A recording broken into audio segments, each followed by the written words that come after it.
Hello दोस्तों, जय माता दी। अभी हम देखते हैं बैंक निफ्टी का एनालिसिस। बैंक निफ्टी कल कैसे ट्रेड करना है मंडे में, और बैंक निफ्टी के फ्राइडे के लिए क्या लेवल्स दिए गए थे, उन्होंने क्या काम किया, वो भी एक बार डिस्कस कर लेते हैं। बैंक निफ्टी के लिए जो ये लेवल्स थे, ये थे कि bank Nifty gap down open होता है। गैप डाउन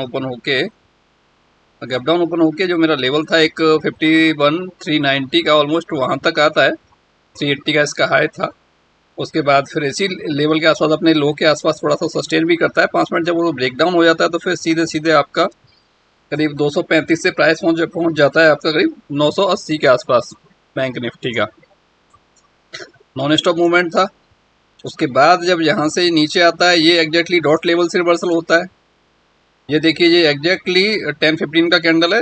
एग्जैक्टली जो लोअर साइड का जो लेवल था उसको टच किया, वहाँ से एग्जैक्टली अपसाइड क्लोज किया उसने, और फिर नेक्स्ट लेवल के आसपास जाता है प्राइस। इसका हाई था 70 का और ये था 90। 20 पॉइंट समथिंग डिफरेंस था इसमें, तो उतना रहता ही है। 20-30 पॉइंट का एरर हमें देखने को मिल जाता है बैंक निफ्टी के अंदर। ठीक है, वहाँ से फिर वापस आ जाता है तो काफ़ी देर यहाँ सस्टेन करने लग जाता है इस एरिया में, और उसके बाद फिर उसी को टच करता है। उसके बाद फिर से आपका जो लेवल का 50% था ऑलमोस्ट वहीं कहीं क्लोजिंग करता है, उसके आसपास ही रहता है। ये लेवल आ रहा है 925 का और इसका हाई था 948 का। उसको जब ब्रेक डाउन कर जाता है तो फिर उसको रिटेस्ट करता है। ब्रेक डाउन किया, रिटेस्ट किया, अगेन उसका लो ब्रेक किया, फिर से रिटेस्ट किया, फिर से उसका लो ब्रेक किया, और फिर से उसने क्या किया कि उसका 50% ऑलमोस्ट 50% के नीचे ही रहा प्राइस। 50% के ऊपर सही से गया नहीं। ये लेवल आ रहा है आपका 50% 804 का और इसका हाई था 824 का। ठीक है, वहाँ से फिर उसने डाउन साइड का एक मूवमेंट दे दिया था 2:15 के आसपास। एक अच्छा मूवमेंट दे दिया था यहाँ से। अगर हम देखें इसको 777 से 447, एक अच्छा मूवमेंट था अराउंड 300 पॉइंट का। जैसा लेवल था एग्जैक्टली लेवल को रेस्पेक्ट किया उसने, हर लेवल को रेस्पेक्ट किया। अगर मैं ये कहूँ तो ये कुछ गलत नहीं होगा कि जब भी होता है वो ऐसा ही होता है हमारे यहाँ। जो भी हम लेवल दे रहे हैं लेवल को रेस्पेक्ट करता है, चाहे प्राइस 5 मिनट रुको या आधा घंटा रुको, एक अलग मैटर है। बट हाँ, प्राइस रुकता जरूर है।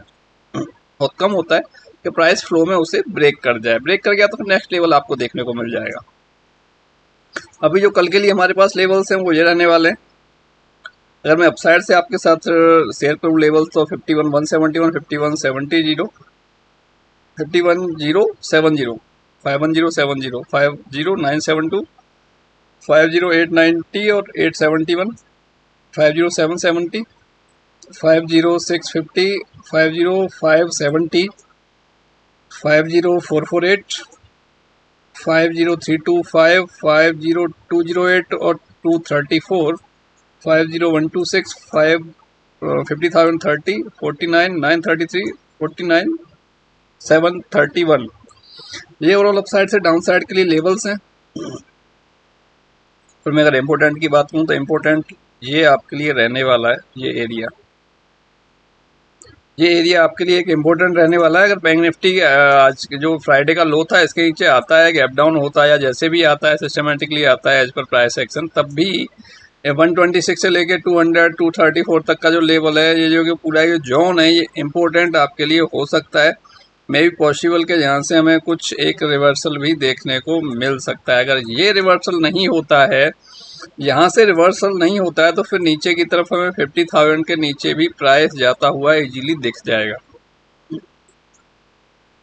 ठीक है, अगर मैं चार्ट को 1 आवर का अगर करता हूँ तो आप देखिएगा कि कहाँ पर क्या मिलता है, कुछ और मिल रहा है या नहीं मिल रहा है। मेरे हिसाब से तो कुछ ऐसा नहीं दिख रहा है। यहाँ पर ट्रेंड लाइन है जो ऑलमोस्ट ब्रेक डाउन हो चुकी है। ठीक है, अब इसकी जो क्लोजिंग हुई है 576 हुई है, मतलब इस ट्रेंड लाइन के नीचे ही इसकी क्लोजिंग हुई है। अब क्लोजिंग इसके नीचे हुई है तो पॉसिबिलिटी है कि मेरी जो एक इम्पोर्टेंट लेवल है जो मैंने आपके साथ शेयर किया है वो यही है। यही एक इम्पोर्टेंट लेवल है मेरे लिए। ये आवरली चार्ट मैंने किया हुआ है। ठीक है, प्राइस अगर वापस जाएगा तो यहाँ से जाएगा, नहीं जाता है तो फिर इसके नीचे गया तो फिर आपको यहाँ तक या उसके नीचे भी प्राइस दिख सकता है। जल्दी ही देखने को मिल जाएगा मंडे के दिन ही। अगर प्राइस लास्ट डे के लो के नीचे सस्टेन कर गया और नीचे है, और इम्पोर्टेंट रहने वाला है आपके लिए ये लीजिए जोन है मैंने आपके साथ जो शेयर किया है। ओके, तो लेवल का ध्यान रखिएगा कहाँ से क्या होने की पॉसिबिलिटी। देखो, अपसाइड जाने की कोई ऐसी पॉसिबिलिटी दिख नहीं रही है। अगर अपसाइड जाता हुआ दिखता है तो ट्रेंड लाइन आपके लिए ये मिल जाएगी आपको, डाउन अपसाइड से ट्रेंड लाइन तो इस ट्रेंड लाइन के ऊपर जब तक सस्टेन नहीं करता है अब तक हम अपसाइड का कोई विचार नहीं करेंगे।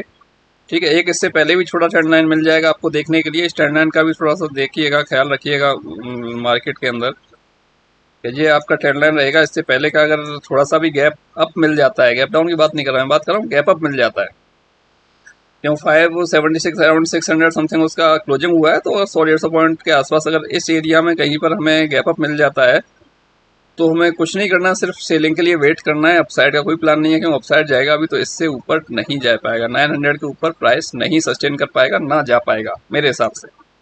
ठीक है, अगर स्मॉल मूवमेंट के लिए 20-30 पॉइंट 40 पॉइंट मूवमेंट के लिए अगर स्टैंड लाइन के ऊपर क्लोज करता है तो लेना है, तो एक अलग बात है, वो अपने रिस्क के अकॉर्डिंग आप देख सकते हो स्टॉप लॉस के साथ में क्या स्टॉप लॉस आ रहा है। स्टॉप लॉस छोटा आ रहा है तो आप रिस्क ले सकते हो, अदरवाइज तो नहीं है। बेस्ट वही होगा कि आप बाई करने का विचार है तो बाई करने के लिए आप 972 के ऊपर सस्टेन करने दो। 972 अगर बाई करने का हमारा विचार है तो 972 के ऊपर निकलेगा तो डेफिनेटली हम देखेंगे यहाँ तक कि एक मिल सकता है लेवल, या फिर और उसके ऊपर मिल सकता है, बट उससे पहले कोई विचार नहीं है, कोई प्लान नहीं होगा हमारा कि हम लोग बाई साइड का ट्रेड करने वाले हैं। ठीक है, अगर गैप डाउन हो जाता है इस लो के आसपास कहीं पर 450 से लेके 500-520 के लिए, तो हो सकता है फिर से वो इधर आए 650 के आसपास प्राइस। एक बार अगर 650 के आसपास आके प्राइस हमें कोई सेलिंग कैंडल देता है तो हम लोग सेल कर सकते हैं, उसी के हाई के स्टॉप लॉस से अपना हम लोग सेल कर सकते हैं, पुट ले सकते हैं। ओके, और कोई क्वेरी कोई क्वेश्चन रहता है आपका तो आप इजीली मेरे को व्हाट्सअप कर सकते हो, लाइव मार्केट में भी कॉल नहीं करना, व्हाट्सअप ही सिर्फ करना, इसमें मैं आपको रिप्लाई कर पाऊँ। ओके दोस्तों, मिलते हैं कल लाइव मार्केट में। जय हिंद, जय माता दी।